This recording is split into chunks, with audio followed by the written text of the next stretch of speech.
Hey, Reddit? Throwaway account because I don't want this tied to my main, but I really need some advice. This is going to be long, so bear with me.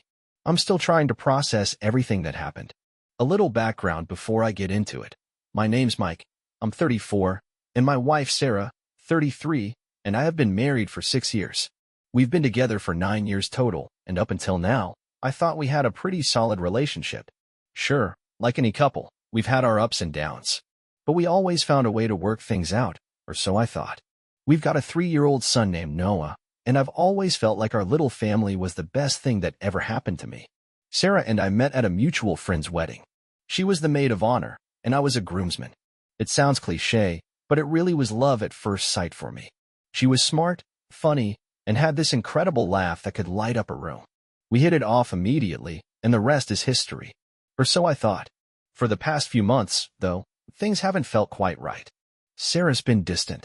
She's always on her phone, laughing at something or typing furiously, and when I ask her what's so funny, she brushes it off. She started working late a lot more often, too, claiming she's got deadlines or that her team at work is short-staffed. I've always trusted her, so I didn't push too hard. But something in my gut kept telling me that something was off. Last week, things came to a head. Sarah told me she was going out for a ladies' night with her coworkers. I didn't think much of it at the time, but when she came home hours later then she said she would smelling like a mix of cheap cologne and wine. I couldn't ignore the little voice in my head anymore. When I asked her about it, she got defensive and told me I was being paranoid. I backed off, but I knew I needed to find out what was going on. I'm not proud of what I did next, but I decided to snoop. I'd never done anything like this before, but desperation makes you do crazy things, I guess. I waited until Sarah was in the shower and checked her phone. Nothing. No suspicious texts, no weird calls, nothing that screamed affair. I almost felt guilty for doubting her. Almost. That's when I noticed an app one didn't recognize, Signal. I knew it was one of those encrypted messaging apps, and that's when my stomach dropped. Why would she need an encrypted app to text anyone? My heart was pounding as I opened it, but of course, it was locked with a password. I decided to wait and see if I could catch her unlocking it. Patience has never been my strong suit, but I didn't have any other choice. Fast forward a couple of days, and Sarah's sitting on the couch, completely engrossed in her phone.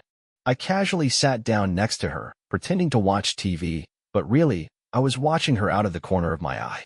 Sure enough, she opened the Signal app and typed in a 4-digit PIN. I didn't catch all of it, but I saw enough to piece it together later. I felt like such a creep, but at that point, I didn't care. Later that night, after Sarah had gone to bed, I unlocked the app. And that's when my worst fears were confirmed. There were messages from someone named Jake. I didn't recognize the name, but the conversations left no room for doubt. Flirty messages, inside jokes, even photos. Nothing graphic, thank God, but definitely inappropriate for a married woman. My heart shattered into a million pieces. I wanted to confront her right then and there, but something told me to wait. I needed more. If I accused her without solid proof, she'd just deny it or turn it around on me. So I decided to bide my time and see if she'd slip up. A couple of nights ago, my opportunity came. Sarah was in our bedroom, talking on the phone. I could hear her laughing and whispering, and my gut told me it wasn't just a casual chat with a friend. I crept up to the door and listened, but I couldn't make out much. That's when I noticed the closet door slightly ajar. It sounds ridiculous, but I squeezed myself in there and held my breath. I felt like I was in some kind of bad movie, but I didn't care. I needed to know the truth. That's when I heard her say his name, Jake. My heart sank. She was telling him how much she missed him and how she couldn't wait to see him again. She said things like, "I feel so alive when I'm with you, and Mike doesn't even notice anymore." It was like a knife to the chest. I stayed in the closet for what felt like an eternity, listening to Sarah pour her heart out to this guy. It wasn't just some fling, she was emotionally invested in him. That hurt more than anything else. She talked about how she felt stuck in her life, and how being with Jake made her feel like herself again. She even said she sometimes wondered what life would have been like if she had met him before me. I don't think I've ever felt so invisible in my entire life. When the call ended, I stayed frozen in the closet, trying to process what I just heard. My mind was racing with 1,000 thoughts. Part of me wanted to burst out of there and confront her right then and there, but I knew I wasn't ready. I needed time to figure out what to say and how to handle this without completely losing it. The next day, I acted like everything was normal. It was one of the hardest things I've ever done. Every time I looked at Sarah, I saw the person who had betrayed me. And yet, she was completely oblivious. She smiled at me over breakfast, kissed me goodbye before heading to work, and even asked if I wanted to watch a movie that night. The nerve of it all made my blood boil. But I kept my cool. I needed more information before making my move. I didn't want to blow up our entire lives without fully understanding what I was dealing with.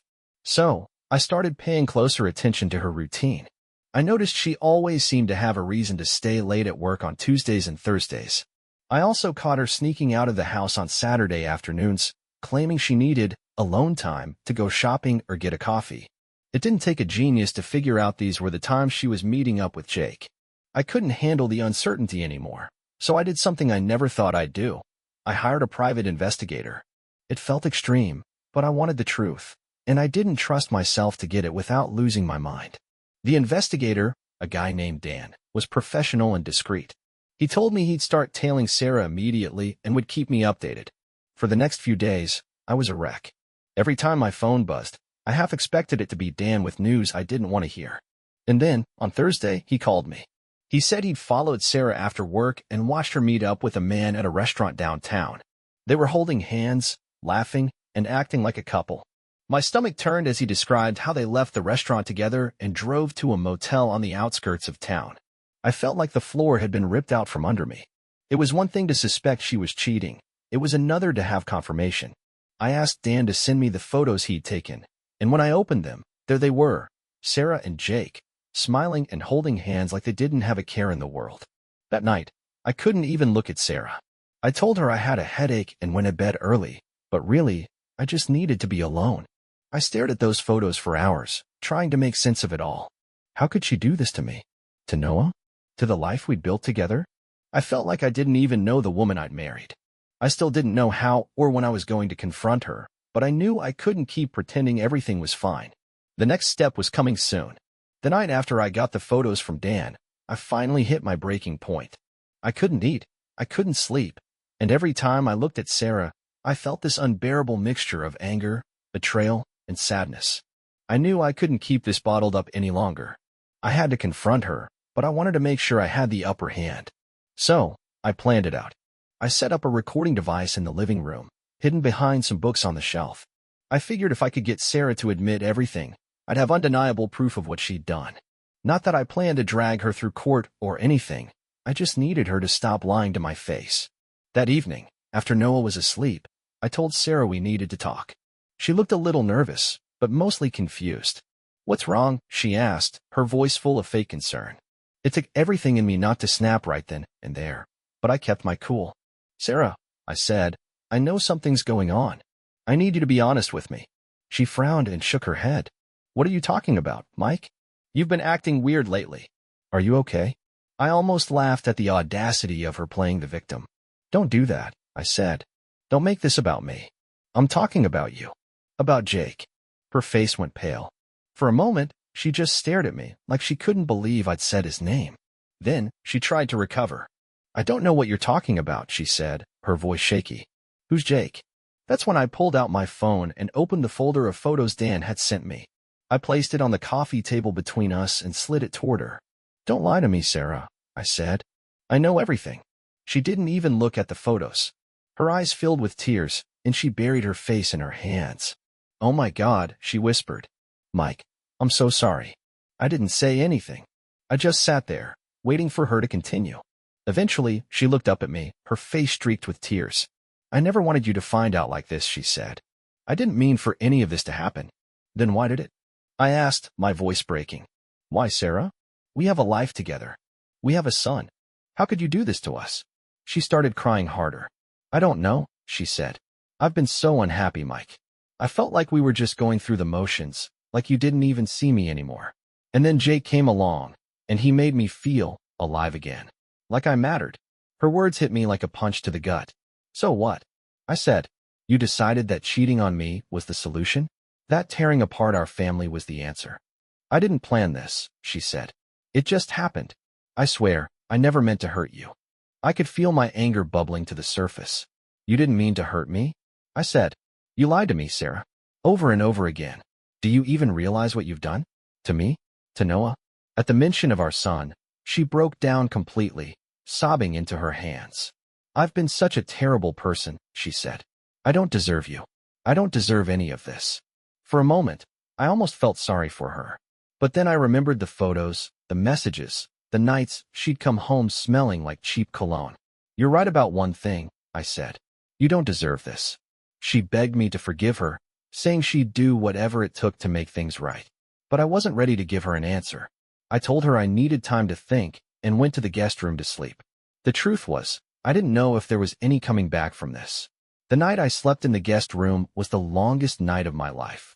I couldn't close my eyes without replaying everything Sarah had said, every excuse, every tear. It all felt so hollow. I wanted to believe she was sorry, but how could I trust a single word after what she'd done? My mind kept going in circles. Should I forgive her for Noah's sake? Or would that just teach him that it's okay to accept betrayal? The next morning, Sarah was already awake when I came downstairs. She was sitting at the kitchen table, clutching a cup of coffee like it was the only thing holding her together. Her eyes were red and puffy, and I could tell she hadn't slept either. "Good morning," she said softly, like she didn't know if she was allowed to speak to me. I ignored her and poured myself a cup of coffee. The silence was deafening, and I could feel her staring at me, waiting for me to say something. Finally, I couldn't take it anymore. "What are you still doing here?" I asked, my voice cold. "Shouldn't you be with Jake?" Her face crumpled, and she shook her head. "Mike, please," she said. "I told you it's over with him. I ended it last night." I laughed bitterly. "Oh, so now it's over? Now that you got caught? How convenient." She flinched like I'd slapped her, but I didn't care. I was too angry, too hurt. "I mean it," she said. "I called him after we talked. I told him I couldn't see him anymore, that I had to fix things with you. Do you expect me to just believe that?" I asked. "After all the lies you've already told me?" "I don't know," she said, her voice barely above a whisper. "But I'm telling you the truth now. I'll show you my phone, my emails, anything you want. I'll go to counseling. I'll do whatever it takes." Her desperation was obvious, but it didn't make me feel any better. If anything, it just made me angrier. "You should have thought about that before you slept with someone else," I said. "Before you blew up our marriage." Sarah started crying again, but I couldn't bring myself to comfort her. I didn't want to be the guy who kicked someone when they were down, but at the same time, she wasn't the victim here. I was. "I need space," I said finally. "I can't even look at you right now." She nodded, wiping her tears with the sleeve of her sweater. "Okay," she said. "I understand. But please, Mike, can we figure this out? For Noah." The mention of our son made my stomach churn. I hated that he was going to get caught in the middle of this. He didn't deserve any of it. "I don't know, Sarah," I said. "I just don't know." I left the house after that, needing to clear my head. I drove around aimlessly for hours, thinking about what to do. Part of me wanted to just walk away and never look back. But then I thought about Noah, about how much he loved his mom, and I wondered if I could put aside my own pain for his sake. Could I ever forgive Sarah? Could I ever trust her again? By the time I got home, it was late afternoon. Sarah was in the living room, sitting on the floor playing with Noah. She looked up when I walked in, her face filled with hope and fear. I ignored her and scooped Noah into my arms. He wrapped his little arms around my neck and said, "Daddy, you're home." My heart broke all over again. I didn't want my son to grow up in a broken home, but I also didn't want him to grow up thinking it was okay to let people walk all over him. I didn't have any answers yet, but I knew one thing. Whatever happened next, I had to put Noah first. The next few days were unbearable. Sarah kept her distance, but made it clear she was desperate to fix things.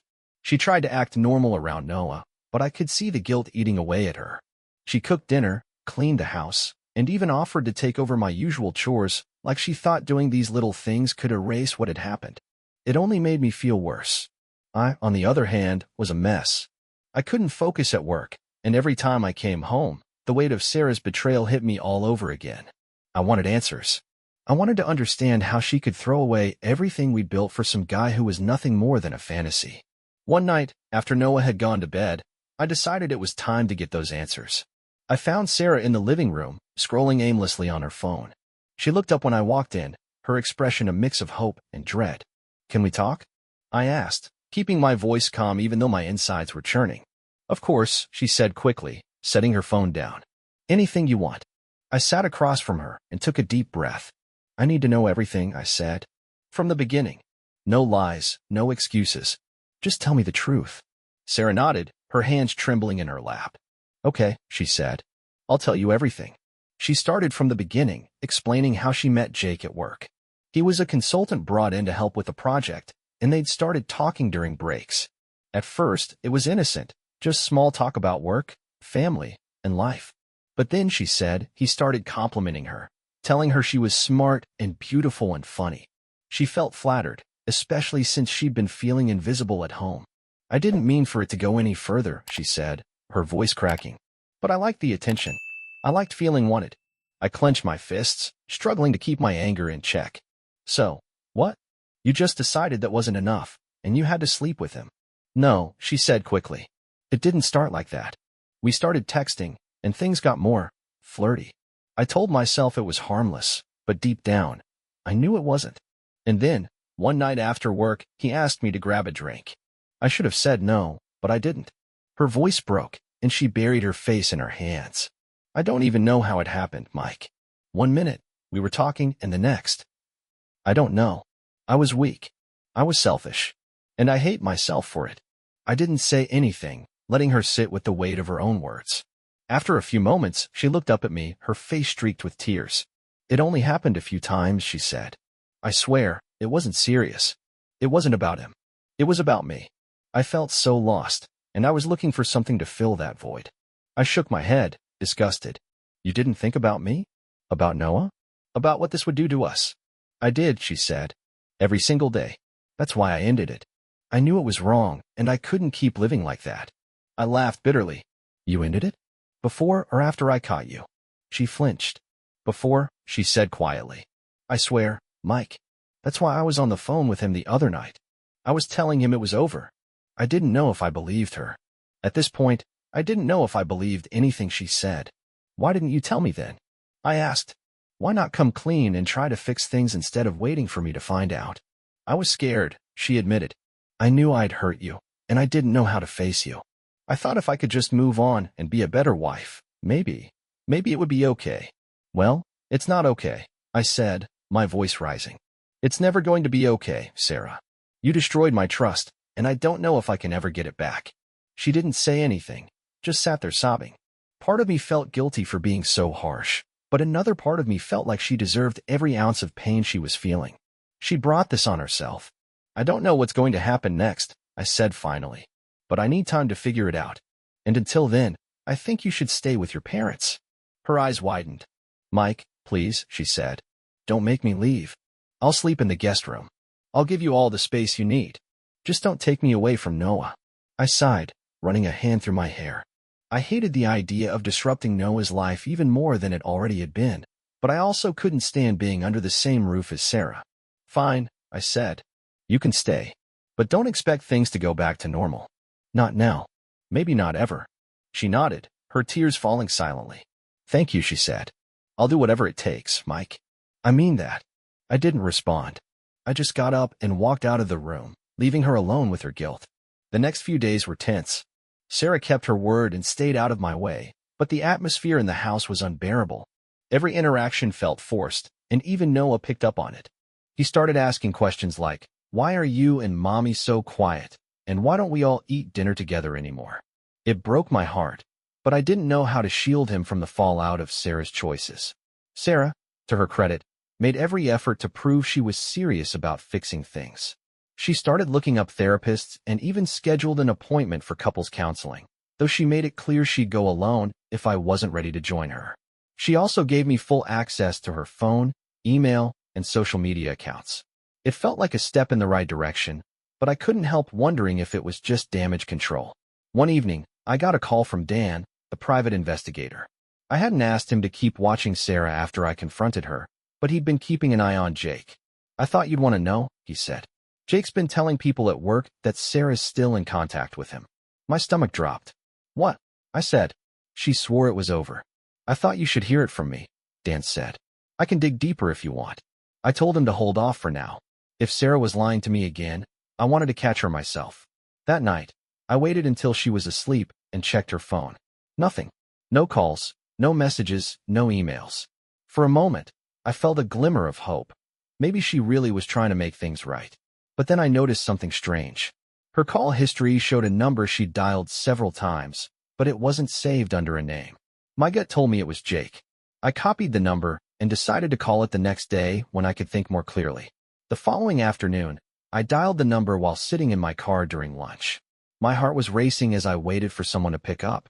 After a few rings, a man's voice answered. Hello. It was Jake. I could recognize his voice from the recordings I'd heard of their phone call. My hand tightened around the phone. Jake, it's Mike, I said, my voice low and steady. Sarah's husband. There was a long pause, and then he let out a nervous laugh. Look, man, I don't know what you're talking about. Don't lie to me. I interrupted. I know everything. I just want the truth. Is Sarah still talking to you? He hesitated, and I could almost hear the gears turning in his head. She called me last week, he admitted finally. She said it was over, but she wanted to explain. That's it. I haven't heard from her since. I didn't know if I believed him, but I didn't let him off the hook. Why are you telling people at work that you're still in contact with her? What? He said, genuinely surprised. I never said that. Someone must have misunderstood. His denial left me more confused than ever. Either he was lying, or someone else was stirring the pot. I hung up without saying another word and sat in my car, staring at the phone. My trust in Sarah was already hanging by a thread, and now I didn't know who to believe. When I got home that evening, Sarah was in the kitchen, making dinner. She looked up and gave me a cautious smile. How was your day? She asked. I didn't answer. Instead, I pulled out my phone and showed her the call history. Who is this? I asked. Her face went pale. It's Jake, she admitted. But I swear, Mike, I only called him to end things. Why didn't you tell me? I demanded. If you're really trying to fix this, why keep it a secret? I didn't think it would help, she said, tears welling up in her eyes. I thought it would just make you more upset. But I swear, Mike, I haven't talked to him since. You can check my phone, my email, anything. I didn't know what to think. She sounded sincere, but how could I trust her after everything? I need time to figure this out, I said finally. I'm not ready to make any decisions. Sarah nodded, wiping her tears. Take all the time you need, she said. I'll do whatever it takes to prove myself to you. That night, I lay awake in bed, torn between wanting to believe her and fearing she was playing me for a fool. I didn't know how much longer I could live like this, but I wasn't ready to throw in the towel just yet. The tension in the house felt like a storm brewing, and I was caught in the eye of it. Sarah continued to act remorseful, doing everything she could to prove she was committed to repairing our relationship. She sent daily updates about her whereabouts, offered to share her therapy notes, and even asked me to monitor her phone as much as I wanted. But no matter how hard she tried, I couldn't shake the doubt gnawing at me. I kept thinking about Jake. If Sarah had truly ended things, why hadn't he tried to fight for her? From the way she had talked about him, their connection seemed so intense. Would he really just let it go? And what if she was still holding on to feelings for him, even if she wasn't acting on them anymore? I didn't know how to bring it up without sounding paranoid, so I decided to let it sit for a while. The real breaking point came a few days later. Sarah had gone to bed early, and I was in the living room scrolling through my phone when an email notification popped up. It was from a shared account we rarely used, one we'd made years ago to coordinate bills and family plans. The subject line caught my eye. Thinking of you. I opened it, and my heart stopped. It was from Jake. The email was brief but devastating. I know you said it's over, but I can't stop thinking about you. Every time I see you at work, it kills me not to talk to you. If you ever change your mind, you know where to find me. I stared at the screen, my mind racing. Sarah had told me she ended things, but this email painted a different picture. Why was he still reaching out if she'd made it clear it was over? Was she encouraging him somehow, or was he just desperate? I forwarded the email to myself, then deleted it from the shared inbox. I wanted to confront Sarah right then and there, but I stopped myself. I needed to be smart about this. If she was lying to me again, I needed to catch her in the act. The next day, I told Sarah I had to work late, but instead, I went to the parking lot outside her office. I parked far enough away that she wouldn't notice me, but close enough to keep an eye on the entrance. I felt ridiculous, like a character in some cheap drama, but I didn't know what else to do. Around 6:30 p.m., Sarah walked out of the building.